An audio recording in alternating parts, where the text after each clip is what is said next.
folks, at the Sanqui Indian dwelling. I don't want to call it a ruin because the spirits, I think, are still here. It's a very beautiful place. It's near Los Alamos, New Mexico.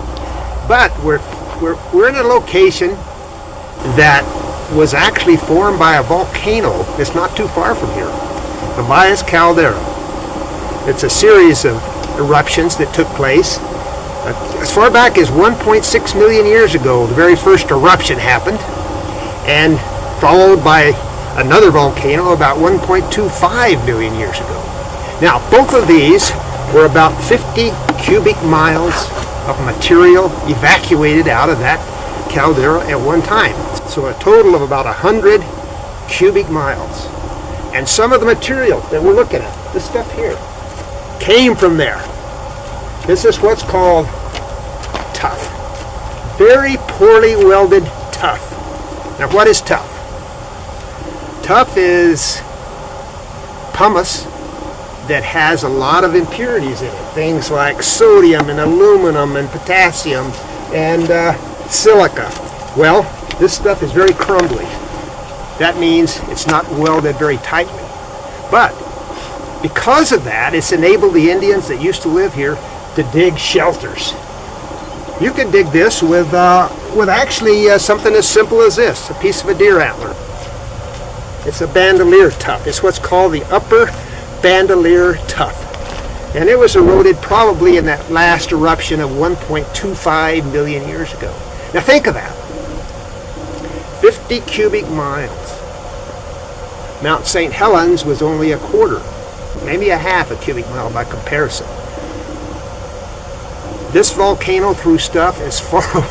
They're finding ash from this volcano as far away as Kansas, Oklahoma, Texas, Utah. It was massive. And it was ordered in a fairly short period of time.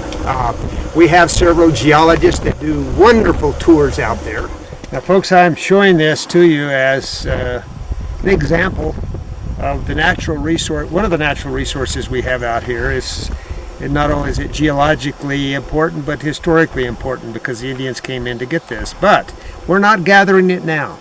We're a national preserve. We're part of the national park system, and that means you leave nothing but your footprints. You take nothing, but you leave nothing but your footprints.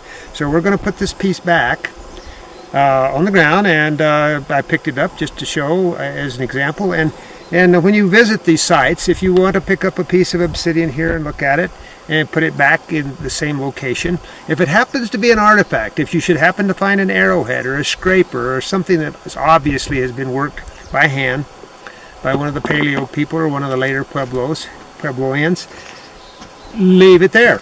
You can report it to that you saw it, and maybe put a little flag on it, and if the Park Service wants to send an archaeologist out to record it, that's fine, but don't take it, because not making any more of this. We've got to wait till the next eruption, and we're not sure when that's going to be. This blade here is extremely sharp. This is about 2 microns wide. That there is about the sharpest you'll ever get any. But this is already a hand knife. I could hold it like this. In my hand like this, I could cut leather with it. Cut leather with it. And it turned out that it came out nice and thin that way. And it could be further reduced with an antler and small stones used for percussion. Humans, by the way, have been coming into this area for well over 15,000 years. We know the Clovis people were in here. We know the Sandia people were in here. They came in and gathered obsidian from what we now call Cerro Medio. It's a huge deposit of obsidian, natural obsidian from the last eruption 1.25 million years ago. They came in to get it, and they came in to hunt. And they came in to get plants. Very few people could live there in the wintertime, maybe no one at the time, because we get snowfalls, or did in the past, that would prohibit any permanent dwellings in that area. Now there were a few areas over on the kind of the southwestern corner of the preserve where there were farming. There's some farming done, probably corn and beans and melons. And we find evidence of old field houses over there. So those were the Pueblo people. probably from Jemez, maybe from Zia and Santa Ana. However, we have not found any permanent sites where there had been a Folsom person or a Clovis person found. We found their points, not on the preserve yet, but we have found them in and around the preserve. There have been several beautiful Clovis points found near Tea Kettle Rock, near Cuba. We think perhaps these people probably came in here from the Mesa Verde or perhaps even Chaco Canyon. The migration took place probably because of the drought.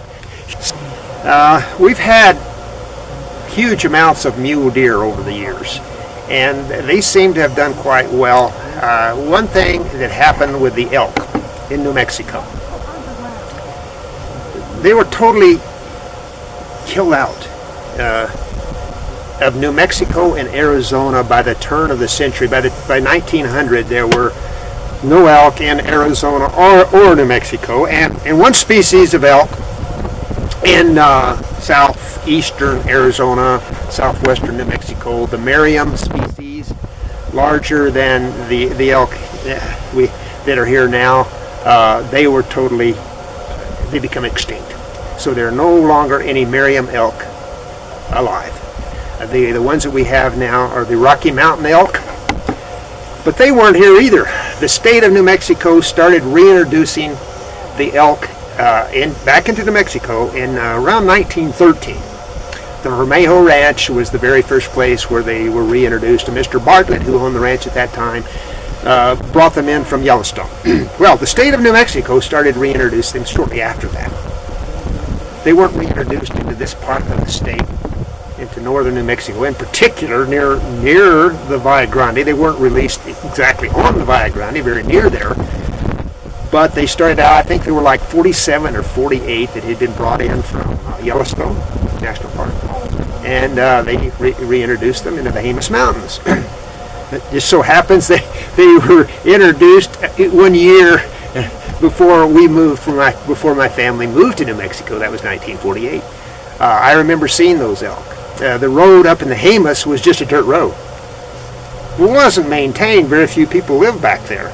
And the road itself was closed really about 3 or 4 months of the year because there was no reason for them to plow it. So these elk continued to be reintroduced from time to time. And I think the last reintroduction by the state of New Mexico, Game and Fish Department of the state of New Mexico, was I think around 1957 or 58. And they were released actually down in Los Alamos Canyon sometime in November, but they made their way eventually into the Valle Grande. Well, here we are 2015, and the population of the elk in this state are well over 100,000. We think there are somewhere between 2,500 and 3,000 elk that are on the Valles Caldera National Preserve during the spring, summer, and fall. It's a great place for them. Some of them even winter over there. They don't leave because if they can get grass, they'll stay. Well, Richard, where we are, this we refer to now as the History Grove. Previously, when the Dunnigans owned it, they called it Sherwood Forest. We don't use that anymore. We call it the History Grove. And the reason we do that, this is an old stand of very mature ponderosa and Douglas fir timber. Some of these trees are over 300 years old. They've been cored, and they know that to be a fact. Can't tell you which ones they are, but sometimes the little ones, the smaller in diameter, turn out to be older than the ones that are larger in diameter, just depending on the kind of soil they're going in. But lots of loggers, lots of people taking lumber out of here. The last owner of the property, Mr. Dunnigan, James Patrick Dunnigan from Abilene, he sued the timber company that owned the timber rights in here. They were known as the New Mexico Timber Company, owned by a fellow by the name of Thomas Gallagher. And at any rate, he was able to get the timber rights back. The timber rights were once again rejoined to the land. Often in the West, things like this can be separated. You can separate the water rights, the timber rights, the mineral rights, all that can be separated from the surface rights. Often happens. At any rate, he was able to get all the timber rights back to the preserve. I wasn't called a preserve then, of course, because it was private land.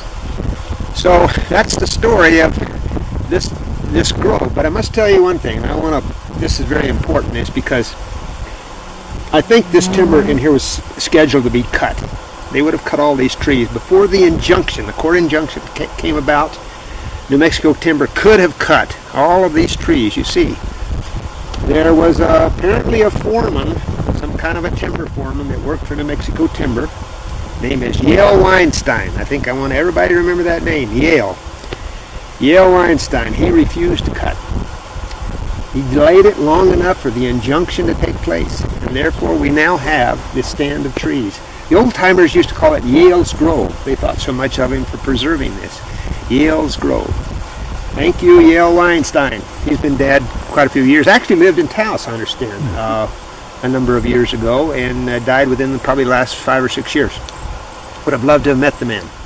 But when this preserve was purchased for us in the United States in the year 2000, the commercial logging pretty much stopped. Just imagine the amount of water that these mountains shed into this basin. This is a major collecting place for waters that feed streams downstream and springs below us. The water supply, say, for Albuquerque and all points south, such as Socorro and even as far down as Las Cruces, the many types of irrigation that goes on. After all, agronomy and agriculture is one of the most important endeavors of our state, and the Rio Grande provides a lot of that water that's needed for that. So much of the water that feeds into that Rio Grande has its sources in places like this, and this is a very, very important basin for downstream flow and for the many springs that occur in our area.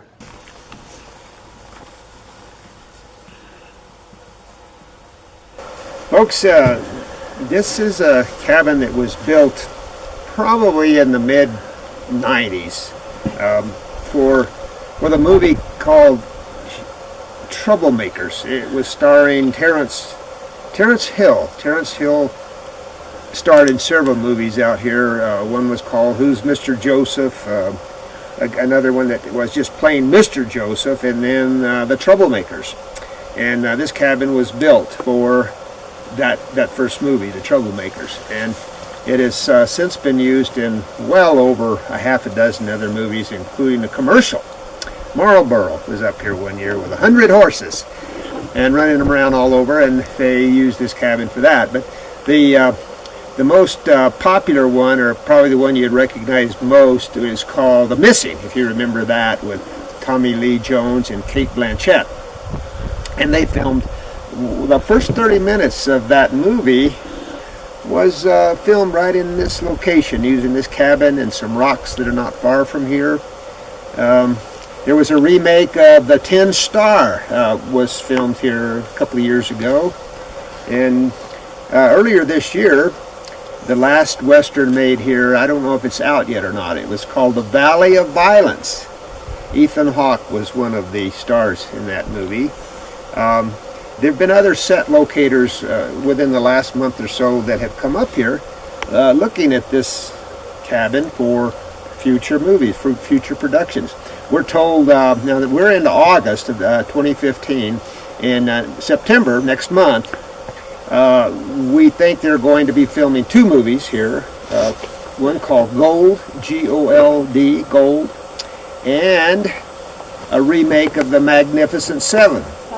I don't know how many remakes have been made of that, but this is going to be one of the latest remakes of it. So, it may be, we'll do what we have to get this whipped back into shape. So, it's been very popular. It's been a very popular place for people to visit, come up. Curiosity, you know, folks want to know. And I'll tell you what, it's been so popular that we've had a number of weddings here. My goodness, I know of at least four weddings that have been performed in the front of this cabin. Now we're kind of in the back of the cabin. It looks, from a distance, it looks like a whole separate cabin than the front view. And the people that built this did that on purpose. They said, you know, if we build this in such a way, why, we can film on one side and make it look like it's one location and go around to the front of it and film it, and lo and behold, the public will never know. It'll look like it's a cabin somewhere else. But if you look around at some of the structures here on the property, take a look at this well, for example. Now, this well looks like the real thing, and it's reminiscent of what you might have found at a homestead when they had to hand dig the well and drop the bucket down and hear it splash and then draw it back up for the water for the day's use. But it's a fake well. As a matter of fact, this bucket would only, if you had a bucket, it would only drop down about 4 feet and thud the ground. So it was. Now, if you notice the outhouse, folks, this is kind of an interesting thing. When we started having visitors come up here, cross-country skiers would be allowed to come up here. We used to even have marshmallow and hot chocolate on the porches for people. We had a campfire that was built out in front. And of course they needed an outhouse, so they didn't have one. So our supervisors told us that we needed to get busy and figure out a way to make something look very authentic. So we went over and grabbed some timber from another old movie set that was used in the Buffalo Girls. The buildings were falling down anyway, so we thought, well, let's just take a few boards off of there. And Steve Herrera, Larry Sellers, and myself, we spent one winter off and on putting to get this thing together. First we'd build one side, then another side, and we put it all together. So once the job was completed, this is what you see, and it's quite comfortable actually. We've got an elk horn handle there, and you go in, and there you are, folks. This cabin was built by the Bond family, Frank Bond and his family. They were sheep ranchers, and they would have up to oh my goodness, anywhere from 60,000 to 100,000 sheep in here. But it's just in spring, summer, and fall. So they lived here, but they also had guests that would come here from Los Alamos during the Manhattan Project days. And you may recognize the name. It was Katie and Robert Oppenheimer. He was the director of the Los Alamos National Laboratory during the Manhattan Project days. And they would come up here and stay for the weekends and visit, get away from the hustle and bustle of the busy town of Los Alamos, the secret city. It became a ranch owned by the Dunnigans. It was used for some of the ranch people to stay in. It was occupied usually by the ranch foreman. And now that it became a preserve after the year 2000, it was used as the hunting check-in station for elk hunters that come in, and they would check in here early in the morning, and during the day they would periodically stop to see who had been able to kill an elk, and then as the hunters did bring their elk out, they could be photographed, or their antler spread could be measured and see what the score was for that particular animal. Also, we were able to keep track of the number of animals killed and the hunters, the successful hunters' stories and who they were. And it helped a lot with their game management of the preserve in a way to show what the harvest was. Now, later it was used for a movie set. And many of you probably are familiar with the series Longmire. And it's being filmed a lot here on the preserve. And actually, the fellow that plays Longmire, Walt Longmire, this is supposed to be his house in the movies, and you'll see that in many of the episodes of Longmire. Now, oftentimes we'll stop here on our tours, so people can come out and get out of the van and go up on the porch and have their pictures taken at the very spot where Walt Longmire often comes out of his front door to do the daily chores. And I've been able to duplicate a hat very similar to what the Longmire wears.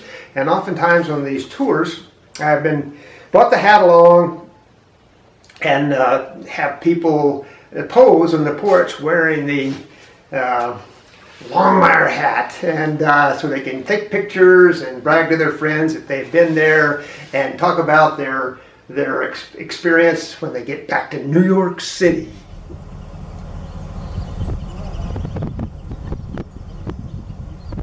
Folks, this is an old hunting lodge that had been built by the Dunnigan family, who were the last owners of this property. They built it around 1963 or 64 period. It has 8 bedrooms and 5 bathrooms.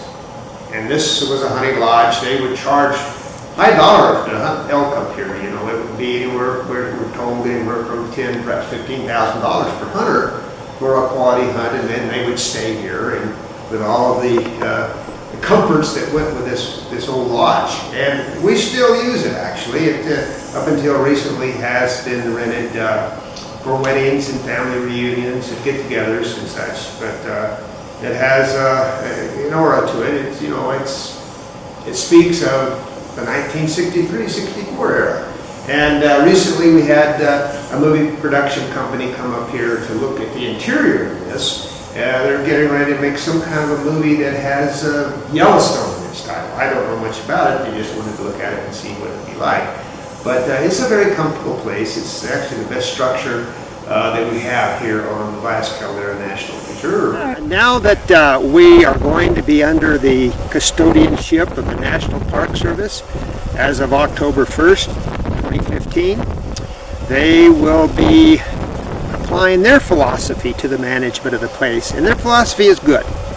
It, in simple terms, it is conserve, protect, and manage well. There's a lot to protect out here, a lot to protect for our current generation, the people that are alive today, and also, if not more important, to protect it for future generations that are going to enjoy this place, our children, our grandchildren, our great-grandchildren, and beyond. It would be wonderful to know what would be said about us, say 500 years hence, look back on this and say, you know, they did a pretty good job, and I'm glad they did, because it's now for us to enjoy as it was then. So maybe it would be like the old Paleo Indians that were in here. I'm standing at this spot looking out over this vast, vast valley that we call the Bahia Grande. If I had been standing here next to a Paleo Indian, a Clovis Indian, a Folsom, a Sandia, we would be looking out across here, and you know what? It wouldn't look a whole lot different then than it does now. The trees might look a little different. The grass might be a little different. There might be a little bit of a lake forming down there, but the mountains would look pretty much the way they are. And we want them to stay that way for those people that are going to be standing here 10,000 years from now. Now, let me tell you about the climate change that I have seen since I moved into New Mexico in 1948. We're definitely going through climate change. I have seen this land for the last 66 years. When I first moved to Los Alamos in 1948, there was the biggest snow that they had, I think, on record. Anybody that lived here remembers the winter of 48. The town of Los Alamos was so snowed in, they could no longer plow the streets. The snow was higher than the cars. They had to take the snow by truck down on DP Road and dump it into the canyon above Omega West site. That went on. This big snowpack that they piled up near the old trailer park, us kids sledded off of that thing until mid-July. It hadn't melted till then. It's a huge amount. So we saw a lot of precipitation. Rainfall was very, very heavy. I suspect we were getting close to 22, perhaps 23 inches of rain in the Los Alamos area. It's dropped now to about 18 inches of rain per year. That's just rainfall. We get about 130 inches of snow. Haven't had that for several years, but in good times we have. Now, I can remember you could almost set your watch at 1:15 in the afternoon because we got a half an hour drizzle. It was amazing, the timing on that thing. And the trees were green. There were no park beetles. There had been no infestation of the pinon pine bark beetles, the ponderosa beetles. There were no tussock moths. There were no spruce budworms and such as that. So we're now in a situation where the forest fires have happened. We've had several large fires in the Jemez, and then later big fires that we've had happen, which was the Los Conchas fire. That burned 153,000 acres. At that time, that was the largest forest fire in New Mexico history. Lo and behold, later that same year, this happened in June, I think. It started in June. Later that year, 2011, a big fire in the Gila was even bigger. It was even bigger than the Conchas fire. what happens is the drought has caused some of the trees to go into distress. We've lost a lot of our pinon trees, especially in the area where we're sitting now. Many of the pinons have died. The junipers that we see here are doing pretty well. Juniper doing pretty well, but a lot of the pinons have been killed by bark beetles, and we're starting to have that infestation show up in our forests all through the state, in particular here in northern New Mexico. So we haven't had a real good winter now, my goodness, in about the last 3 years. So the wildlife are very dependent upon the moisture, like we all are.